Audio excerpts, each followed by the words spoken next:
हृदयस्पर्शी कथा आईच्या कुशीतले प्रेम. सूरज हा एका गरीब कुटुंबातला होतकरू मुलगा होता. दिवसाला 2 वेळचे अन्न मिळवण्यासाठी त्याचे वडील मजुरी करत, तर त्याची आई घरोघरी कामे करून संसार चालवत होती. छोट्या गावात राहणाऱ्या या मुलाच्या आयुष्यात शिक्षणासाठी मोठ्या अडचणी होत्या, पण त्याची आई सतत त्याला प्रेरणा द्यायची, "बेटा, स्वप्ने पूर्ण करण्यासाठी मेहनत आणि संघर्ष हवाच."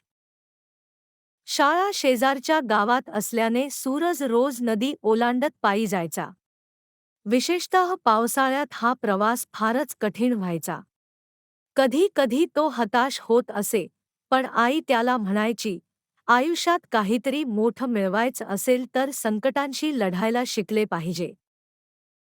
एके दिवशी प्रचंड पावसामुळे नदीला पूर आला. शाळेतून परतताना सूरज घाबरला, तर त्याच्या आईने नदीत उडी घेत सर्व संकटांवर मात करून त्याला वाचवलं. त्या क्षणी सूरजच्या मनावर आईच्या धाडसाचा स्वाभिमान कोरला गेला.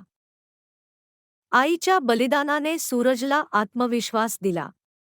त्याने स्वतःशी वचन दिलं, "मी आईच्या कष्टांची चीज करून तिचं स्वप्न नक्की पूर्ण करेन." हे प्रेम आणि जिद्दीची कथा त्यांच्या संघर्षातून यशाच्या उंचीवर जाण्याची प्रेरणा देते.